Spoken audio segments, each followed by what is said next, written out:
जय हिंद आप सभी को। स्वागत है आप सभी का आपके अपने यूट्यूब चैनल स्टडी सेंटर पर। प्रीवियस क्लास में जो हमने संसद या पार्लियामेंट का टॉपिक शुरू किया था उसमें हमने सबसे पहले डिस्कस किया था राज्यसभा को। आज हम राज्यसभा के बारे में जो आगे की जो बातें हैं वो कवर करेंगे। राज्यसभा, पिछली क्लास में जो राज्यसभा के बारे में जो हमने बातें डिस्कस की उसके आगे का जो पॉइंट है हम वो देखेंगे। जैसे जो राज्यसभा का इलेक्शन है वो किस प्रकार का, हमने देखा था कि इलेक्शन है अप्रत्यक्ष, लेकिन इस इलेक्शन को बोलते क्या है। जैसे हम आपको बताएं कि अगर आपसे पूछे कि लोकसभा के इलेक्शन किस प्रकार के होते हैं, हम बोलेंगे आम चुनाव।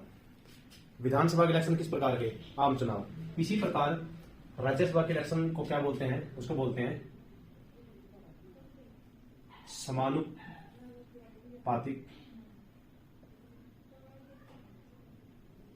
प्रतिनिधित्व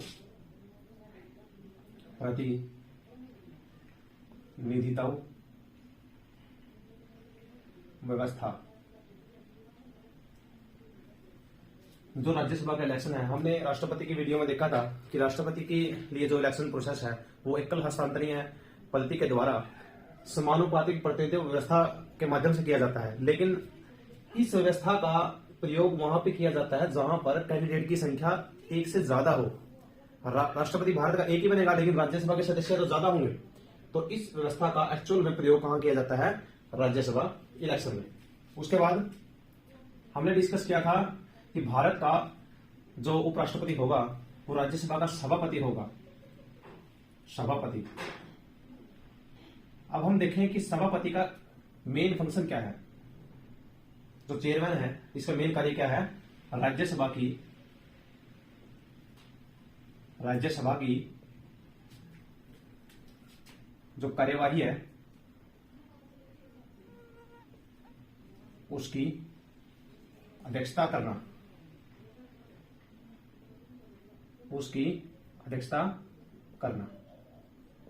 या राज्यसभा की जो मीटिंग है उनकी अध्यक्षता करना। यह मेन काम किसका है, सभापति का। अब हमने देखा था कि एक पद उपसभापति का भी है, उपसभापति। तो उपसभापति का क्या काम है, उपसभापति का काम क्या है, अगर राज्यसभा की मीटिंग में सभापति अब्सेंस है, सभापति नहीं है, तो सभापति के स्थान पर उस मीटिंग की अध्यक्षता कौन करेगा, उपसभापति। यानी कि सभापति के स्थान पर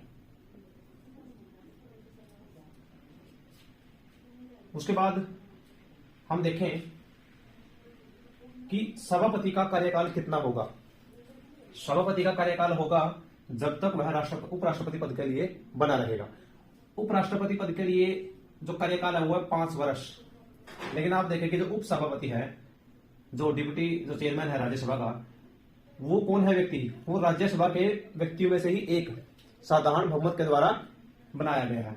तो राज्यसभा के सदस्यों का कार्यकाल कितना, 6 वर्ष। तो उपसभापति का कार्यकाल कितना होगा, 6 वर्ष का।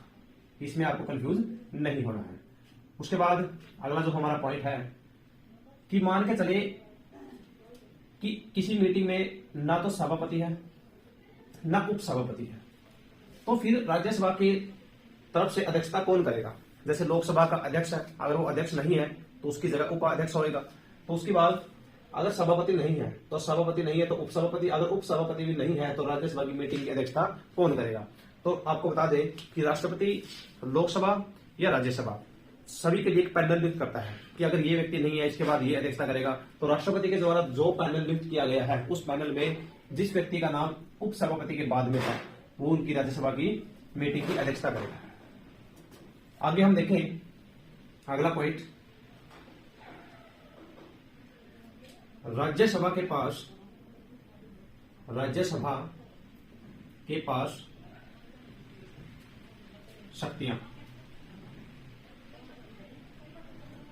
यानी कि राज्यसभा के पास कौन कौन सी शक्तियां हैं या कौन कौन सी पावर है। आपने सुना होगा कि भारत की जो संसदीय व्यवस्था है जो हमने इंग्लैंड से ली है, उसमें इंग्लैंड की तरह जो लोअर हाउस है यानी कि लोकसभा वही शक्तिशाली है, लेकिन हम आपको आज बताएंगे कि राज्यसभा के पास भी बहुत सारी शक्तियां हैं। वो देखें किस प्रकार की। सबसे पहले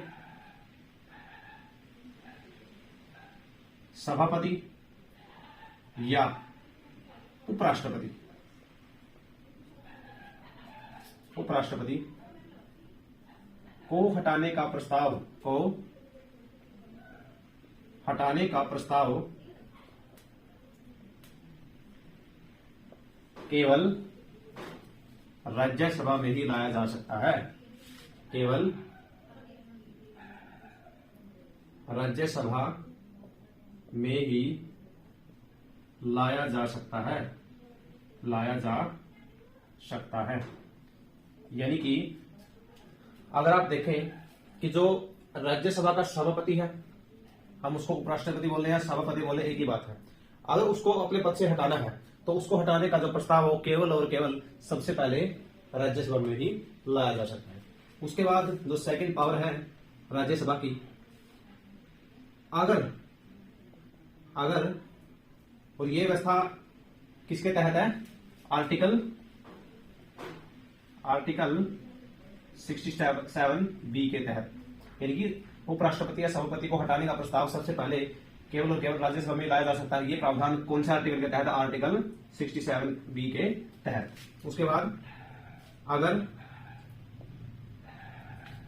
राज्यसभा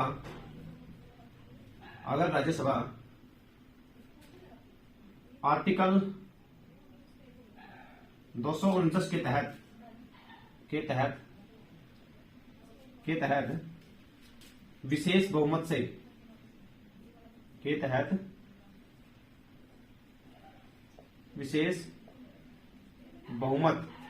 यानी कि 2/3 majority of present and voting members, विशेष बहुमत के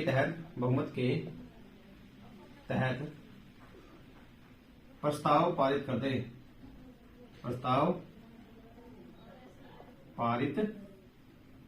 कर दे तो संसद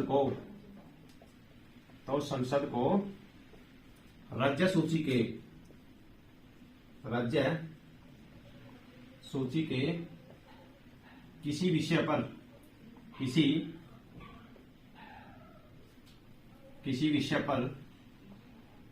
पर कानून बनाने का अधिकार होगा।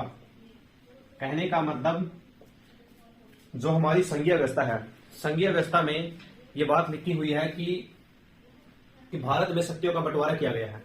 सबसे पहले जो संघ सूची है उसमें वर्णित विषयों पर कानून केवल और केवल संघ सरकार या केंद्र सरकार ही बनाएगी। और जैसे हमने प्रीवियस क्लास में देखा था कि राज्यसभा किसका प्रतिनिधित्व करती है? ये करती है राज्यों का।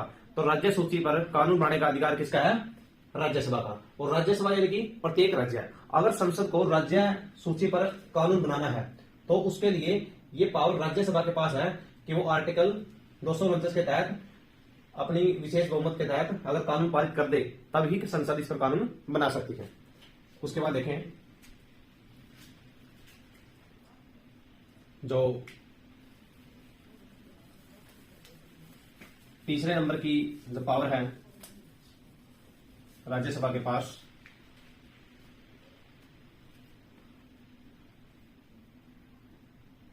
वो है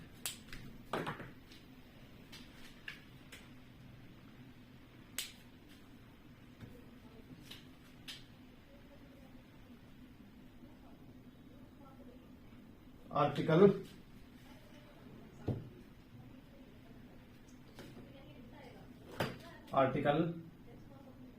312 के तहत अगर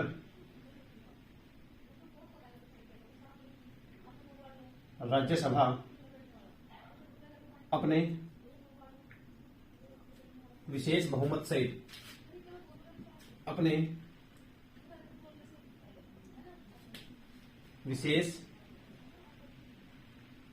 से प्रस्ताव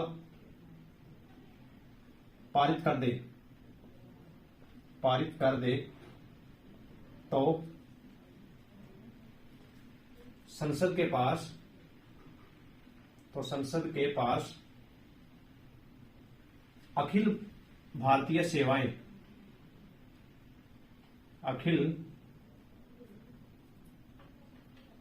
भारतीय सेवा के सृजन या खत्म करने की पावर आ जाती है। कहने का मतलब, जो भारत की प्रशासनिक सेवाएं हैं, आईएएस, आईपीएस, आईएफएस, अगर संसद को ये लगे कि हमें किसी न किसी जो अखिल भारतीय सेवाएं हैं उनमें किसी दूसरी अखिल भारतीय सेवा को ऐड करना है या इनमें से किसी की समाप्ति करनी है, तो इसके लिए केवल और केवल राज्यसभा के पास ही पावर है। आर्टिकल 312 के तहत अगर वो अपने विशेष बहुमत से ये कानून या प्रस्ताव पारित करती है, तभी संसद के पास इसको खत्म करने की या सृजन करने की पावर होगी। उसके बाद अगर हम देखें कि इसमें कोई टॉपिक बचता है हमारा,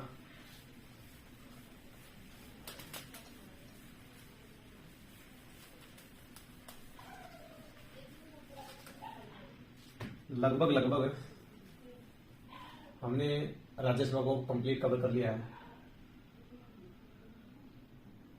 जी हाँ, हमारा टॉपिक राज्यसभा का आज कंप्लीट है। अगली क्लास में हम लेके आएंगे लोकसभा के बारे में बहुत बेहतरीन जानकारी, और उसमें एक ऐसी जानकारी भी होगी शायद ही आपने पहले कभी सुनी हो। तो बने रहिए हमारे साथ। जय हिंद, जय भारत।